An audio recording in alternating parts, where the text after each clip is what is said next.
Buenas noches o buenas tardes ya, porque estamos en primavera. Como todos los miércoles a las 20 horas, estamos con el programa Lo que no querés escuchar, programa del colectivo Nuevas Fronteras, que como decimos siempre, es un grupo de personas que pretende estar bien ayudando a estar bien y pretende crecer ayudando a crecer. Hoy el eje del programa es memoria, por lo tanto vamos a hablar de las efemérides importantes de este mes. Me acompaña Meli, Buenas noches. que va a ser la que va a llevar el peso del programa, y que nos cuenta la consigna de hoy, que como saben, al que llame entraría en un sorteo por una merienda o un desayuno que nos brinda Rosolina Restobar, que es nuestro amigo auspiciante. Bueno, la consigna de hoy es: ¿estamos ganando o perdiendo derechos? Te puedes comunicar con un mensajito de WhatsApp a el 2996 91 75 97 o llamar al 477 2140. Muy bien. Bueno, hoy en el espacio de memoria vamos a hablar sobre el 17 de octubre y sobre el 12 de octubre. El 17 de octubre como el Día de la Lealtad Peronista, y Manuel nos va a hacer su introducción. Bien, estamos hablando de un hecho que sucedió hace 80 años, lo cual para mucha gente quizás sea algo perdido en la historia, para otros quizás sea algo que tienen presente la mayor parte de los días de su vida, porque se modifica la percepción, depende de la persona que lo tome, pero también porque se han modificado la percepción de los tiempos. Claramente vivimos en una época donde todo es mucho más veloz, todo es mucho más fluido, si quieren, y cosas que pasaron hace 2 años parece que pasaron hace siglos. Así que habría que pensar primero qué significa este hecho en la vida o en la percepción que cada uno tiene. Pero vamos a empezar poniendo el contexto histórico de lo que sucedió y de alguna manera posibilitó aquel 17 de octubre. Estamos hablando de 1945, estaba terminando la Segunda Guerra Mundial y eso generaba esa guerra, y el final de esa guerra generaba cambios importantísimos que afectaban a todo el mundo. Uno son los acuerdos que se tomaron a partir de ahí para evitar el desastre, la desgracia humana que había sido la guerra, y sobre todo porque empezaba a conocerse cosas que hasta que no terminó no se conocieron en su profundidad, como los campos de concentración de exterminio nazis, como la crueldad que se había ejercido. Por supuesto, a partir de ahí se instaló el maniqueísmo típico, donde se contaban las cosas según de qué lado estaban, ¿no? Maniqueísmo sobre lo que pasó, por supuesto se conoció con lujos y detalles los campos de concentración, las cámaras de gas, el genocidio que habían provocado los nazis, y se disimuló un poco, por ejemplo, las bombas sobre Hiroshima y Nagasaki, como un mal necesario. O sea, la historia se empieza a contar según a quien le toca La historia la escriben los que ganan, dijo alguien, Lito Nevio creo que fue, y tenía razón. Otra cosa que sucedió a nivel internacional es un reordenamiento del mundo entre perdedores y ganadores, sobre todo, pero también en quién eran principalmente los ganadores. O sea, hasta ese momento la potencia principal en Occidente seguía siendo Gran Bretaña, que fue muy afectada por la guerra, y a partir de ese momento la potencia emergente que pasa a cumplir ese papel es Estados Unidos. Y eso genera en todas las sociedades cambios, pero sobre todo en la sociedad nuestra, donde habíamos sido una semicolonia inglesa. Habíamos sido el país que le proveía materias primas a Inglaterra, que su principal ingreso dependía de venderle carnes, cueros y cereales, sobre todo a los ingleses, y comprarles los productos industrializados. Eso había empezado a cambiar ya durante la guerra, porque como los ingleses tuvieron que ocupar todo su potencial industrial a la guerra específicamente, a las armas y a proveer a sus ejércitos, dejaron los mercados vacantes. Y el nuestro era un mercado donde se proveían heladeras, lavarropas, motocicletas. Entonces, en Argentina había ido surgiendo una industria incipiente. Había empezado a crecer una producción nacional que sustituía lo que antes venía de Inglaterra. Eso había hecho generar el surgimiento de una nueva clase social que se llamó en su momento burguesía nacional, pero también un sector trabajador que trabajaba en las fábricas. Hubo una gran inmigración del interior hacia las ciudades porque empezó a tomarse esa mano de obra y se empezó a transformar ese individuo que de peón rural o de trabajo campesino pasó a ser un trabajador industrial que convivía con muchos compañeros, que tenía determinados horarios de trabajo, y eso fue generando toda una gran transformación. Un dato, por ejemplo, para que tengamos una idea. Hasta el año 30, el promedio de inmigrantes del interior hacia Buenos Aires o las grandes ciudades, Córdoba, Santa Fe, era un promedio de 7.000 personas por año. En el año 43 eran 117.000. Así fue creciendo ese sector de personas que cambió de lugar, pero también cambió de trabajo y también cambió de vida. Eso nos va a permitir entender cuáles eran las condiciones en que se terminó dando posteriormente el 17 de octubre, del que vamos a hablar cuando volvamos del tema musical.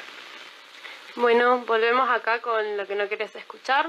Te recordamos la consigna, que es: ¿estamos ganando o perdiendo derechos?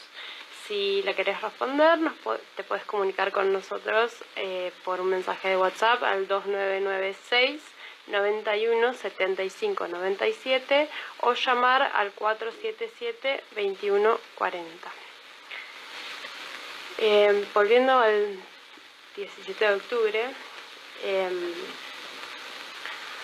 yo estuve buscando un poco de información porque en principio si no te enterás por alguien cercano, a mi generación al menos no les llega mucha data, y esto es un poco lo que traje. Desde el 4 de junio de 1943 Después de la década infame, surge un golpe de Estado contra Ramón Rawson, que era el último presidente de ese periodo, que se caracteriza por haber hecho fraude en las elecciones, por la corrupción y por también la dependencia del Reino Unido. Este golpe de Estado lo hace un grupo de oficiales militares que se le dice el GOU, pues el Grupo de Oficiales Unidos. Un grupo de oficiales nacionalistas, ¿no? Nacionalistas y con promesa de elecciones. Este grupo, en este grupo es en donde está Perón, se le asigna la Secretaría de Trabajo y Previsión y el Ministerio de Guerra. Durante este periodo, los trabajadores logran conseguir derechos que hoy tomamos como básicos, que tienen que ver con la indemnización por despido, con las vacaciones pagas, con la jubilación para todos los sectores, con educación técnica, con apoyo y unificación de los sindicatos, y también, bueno, algunos controles de alquileres en el campo.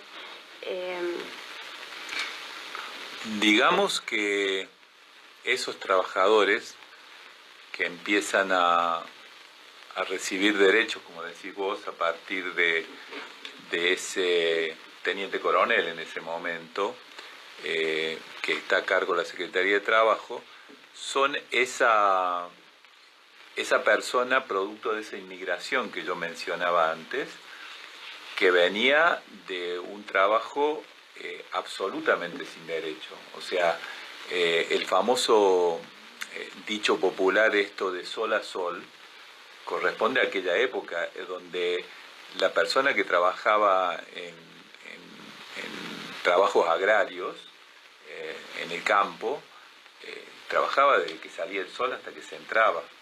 No había horario, no había vacaciones, no había ningún tipo de derecho laboral. Estaban a la buena voluntad del patrón. Bueno, esa persona es la que de pronto pasa como de la noche al día, ¿no? No es solo alguien que estaba ya trabajando con algunos derechos y de pronto viene alguien y le da más. No, le toca a alguien que venía de nada de derechos. O sea, pasa a ser considerado un sujeto importante socialmente hablando, de ser alguien que prácticamente no existía. Por eso la importancia de esto, ¿no? Incluso para el campo mismo, para el que se quedó en el campo, una de las cosas que pone Perón desde la Secretaría de Trabajo es el estatuto del peón rural, que es empezar a dar determinados derechos también al campesino, pero el que recibe de lleno ese impacto es ese ex campesino que pasó a ser trabajador industrial, ¿no? Por eso es tan fuerte y tan importante lo que se hace. Bueno, en octubre de 1945 hay un enfrentamiento entre Perón y Ábalos, que no terminé de definir bien quién fue. Sí, yo tampoco sé quién fue Ábalos, no lo tengo, pero sí pongamos el contexto general. Ese avance de ese sector social, por supuesto, es en detrimento de quienes tenían antes los privilegios de manejar a los trabajadores como si fueran semiesclavos. O sea, el sector conservador, el sector de la burguesía rural, de la oligarquía rural, los dueños de los campos, pero también los que empiezan a tener sus primeras fábricas, primeros industriales, digamos, patrones industriales, que empiezan a tomar gente también sin derecho, también más barato, también más a discreción del patrón, y empieza a haber una reacción, digamos, de disconformismo. Porque, a ver, digamos en claro, la sociedad en general, tomada en conjunto, es un sistema de suma cero. Cuando alguien gana es porque otro pierde. Por eso esa cosa estúpida de estamos todos en el mismo barco, que se suele decir, pongámonos de acuerdo. Sí, pongámonos de acuerdo en algunas cosas, por ejemplo, en la cuestión de la soberanía sería interesante, pero después siempre va a haber pujas y disputas. O sea, el trabajador va a querer estar bien y por lo tanto va a querer ganar bien, y eso va a ir en detrimento de un patrón que quisiera pagar menos y ganar más. O sea, eso es así. Entonces, quizá ese Ávalo que vos mencionas sea en ese momento el representante de ese disconformismo que empieza a presionar al gobierno. Que a su vez se suma, volvamos a poner el contexto internacional, acababa de terminar la guerra, acababa de perder el nazifascismo, pero a su vez pasaba a ser como un estigma histórico que el mundo no quería volver a repetir. Entonces pasa a ser como un fantasma aterrador. Y para los norteamericanos, Perón, que no había tomado partido en la guerra y que tenía una conformación filosófica de la sociedad que se parecía bastante al planteo nacionalista, sobre todo de Mussolini, los norteamericanos lo consideran una rémora de ese nazifascismo, una especie de dictador en potencia que ven que va creciendo su popularidad entre los sectores populares, valga la redundancia, y que también empiezan a presionar preocupados por el surgimiento de ese nuevo Mussolini, digamos. Entonces, Braden, que es el embajador norteamericano, se suma a esa oposición que empieza a presionar al gobierno ya de Farrell, el presidente en ese momento era Farrell ya, que había reemplazado a Ramírez, que son los dos que dieron el golpe de Estado. Empiezan a presionarlo para que aborte ese proyecto que están haciendo de ese secretario de trabajo que se está haciendo demasiado popular. Bueno, el 10 de octubre se pide la renuncia de Perón, y el Farrell acepta echarlo, así que lo hacen renunciar, y ahí Perón da un discurso, se acepta con la condición de que le permitan despedirse del pueblo argentino. Entonces da un discurso que no sé si es que se escucha en la radio en toda la nación, pero lo da desde Casa Rosada y hay grabaciones de ese discurso. Después, bueno, está este periodo en el que él se va a su casa y después se va a un lugar para estar más tranquilo, y ahí ya el 13 de octubre lo detienen y se lo llevan a la isla Martín García. Le habían dicho que lo iban a llevar a otro lado, pero bueno, o sea, lo tratan de sacar lo más lejos posible de la gente. Y lo tienen preso hasta el 17 de octubre, que o sea, fueron días en los que no se supo nada de Perón, que se decía que no estaba preso, y había una huelga planteada para el 18, que terminó siendo el 17, de todos esos obreros que salieron más orgánicamente. O sea, se habla de que no fue tanto una cuestión como organizada, sino que fue espontánea. Organizada. En absoluto, y esto es lo interesante a considerar.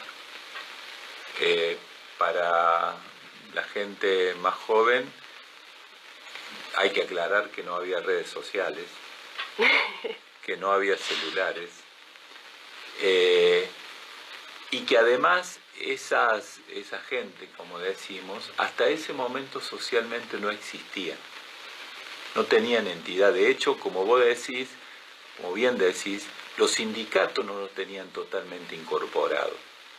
O sea, la única organización posible de esa gente eran los sindicatos, supuestamente. Sin embargo, los sindicatos estaban tan por fuera que habían llamado, medio a regañadiente a algunos, a una huelga para el otro día. Sin embargo, lo que empezó a pasar es que esa gente dijo de manera espontánea, miles de personas en distintas pequeñas fábricas, talleres, de pronto llegaban al trabajo y se encontraban con que los 2 o 3 que habían llegado antes se ponían a conversar y decir, ¿qué pasa que no está Perón? Además empiezan a pasar otras cosas, porque cada vez que hay un cambio en el rumbo de la historia, viene mezclado con una especie de venganza o ensañamiento. Había pasado el 12 de octubre, que había sido un día feriado. Antes los feriados no se pagaban. O sea, si no se trabajaba, no cobrabas. Perón había puesto, por ley, desde cuando estaba en la Secretaría de Trabajo, que los feriados se pagaban, así como se había puesto que se pagaban las vacaciones, cosa que antes no existía. O sea que vos tenías derecho como trabajador a tener unos días en los que no trabajabas y eran pagos. Eso también. Bueno, los feriados los habían puesto. Había pasado el 12 de octubre y cuando fueron los trabajadores a cobrarlo, se los habían descontado. O sea, como volvieron las cosas para atrás. Y no solo que lo volvieron para atrás, sino que si algunos reclamaban, de alguna manera irónica, le decían, anda, pedísela a Perón.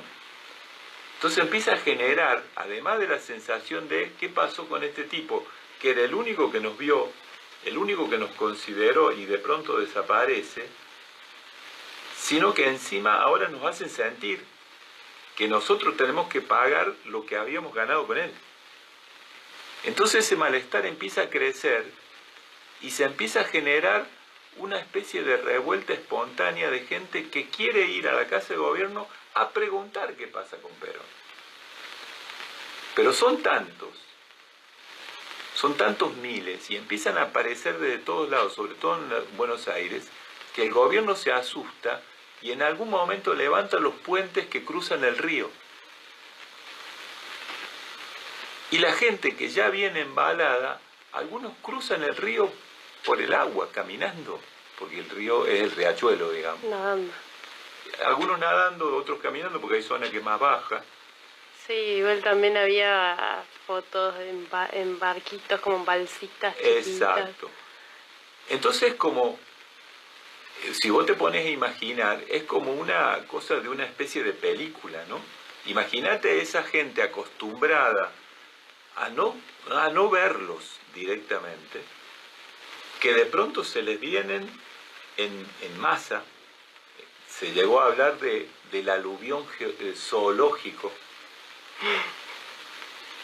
y los asusta, obviamente los asusta. Y el primero que se asusta es el gobierno, que lo manda a llamar a Perón. Bueno.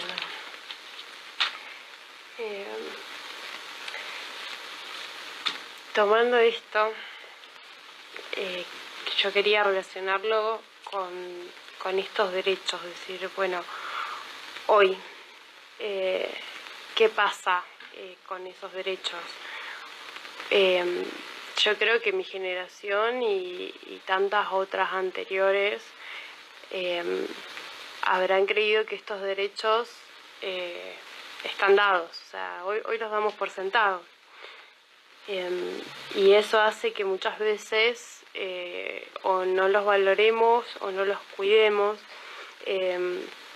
pero también algo que noto hoy, que pareciera que los temas de explotación laboral o las cosas que van pasando hoy pareciera de cada uno.